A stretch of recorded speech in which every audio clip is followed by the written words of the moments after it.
ito hong video kung saan ito ay pinupukpok ng barel ng isang naka-helmet at tinutusok yung kanyang gulong. Ano po ang kwento na dito? Yun nga po, sir, yung kumbaga kasi na hindi niya po hinintuan yung unang insidente nun, sir. So, ngayon, sir, yung mga nakasaksi, sir, hinabol ho siya. Naabutan ho siya dyan sa may bandang Sinura, sir, sa may extension sa may malapit po sa Alpha Land, sir. Tapos, identify na po doon yung nangira po ng gulong. Pero patuloy pa rin po, may follow pa rin po tayo din sa lalaki naman po na may hawak po na baril. Okay. Ganito. Sino ang sakay nung Nissan Navara? Ilan ang sakay nito at anong profile nung nagmamaneho? Yung Nissan Navara po, sir, ay ang sakay po nito, driver nito, ay isa pong senior citizen, sir. Babae, lalaki? Lalaki po, sir. Opo. Meron siyang pasahero? Siya lang po, sir. Siya lang mag-isa po, Teniente. Okay. So, kumbaga, tinakbuhan niya yung nasagi niya.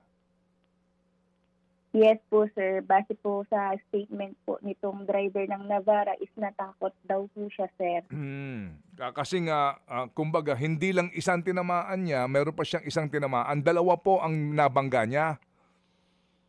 Opo, kasi dahil po sa lakas ng impact ng pagkakatama niya doon sa Toyota, sir, itong Toyota is napunta po sa kabilang lane na tunggo naman po yung motorcycle, sir.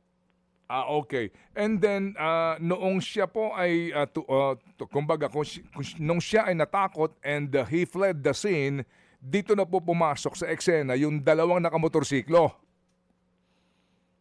Yes, sir. And nung pagkalagpas niya po dun sa unang aksidente, sir, may nasagi pa po siyang isang sasakyan naman, sir, yung Isuzu MUX po. Meron pa siyang isang nasagi. Okay, ngayon. Opo. Itong dalawang naka-helmet, saan nang galing ito? Ano to? Ano ang kwento dito noong inyo na hubang nakapanayam yung driver ng Navara? Ano po, sir? Inyo na hubang na-interview, na tanong yung driver ng Navara? Ano ang... na-interview na po ito, sir, ng tagig traffic. Okay. So ito bang dalawang nakamotorsiklo, itong dalawang naka-helmet, nasagi niya ba ito? Sila po yung mga nakasaksi, sir, ng incident, sir. So sila'y nakakita, hinabol nila itong Navara, tinusok ng isa yung mga gulong ng Navara, habang pinupukpok gamit ang baril naman ng isa. Yes po. Okay. So how do you classify this? Ano ang inyong klasifikasyon dyan sa uring sa atin na papanood?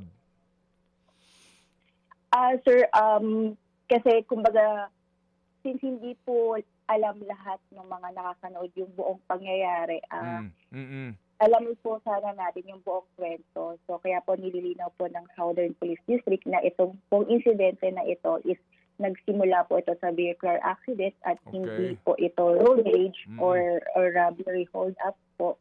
Kumbaga itong dalawang po yun ay bagamat hindi po tama yung kanilang ginawa is kumbaga hinabol po nila itong driver po nung dahil dun sa insidente po nung nakaraan. Opo. Kumbaga hindi ito robbery, hindi ito hold up. Opo. Yes, sir. Opo. Pero hindi rin po ito road rage, sir. Hindi ito road rage. Kung motor ang dala nitong may barel, tapos nag-react siya doon sa sinasabi niyang pag-hit and run nitong Navara, pinupukpok niya yung salamin na bintana ng Navara, hindi road rage yun, ma'am. Hindi po, sir. Mga kapatid, para sa iba pang mga balita at impormasyon, sundan niyo po kami sa X, Instagram, Facebook at syempre sa TikTok, True Network PH. Mag-subscribe din po kayo sa aming YouTube channel, True Network. May website din po tayo, truenetwork.ph, at pwede niyo rin po kaming mapanood sa Channel 19 ng aming True FM TV. Lagi pa rin makinig sa radyo dito po sa 105.9 True FM dahil dito, lagi po sa'yo, kapatid. Dito tayo sa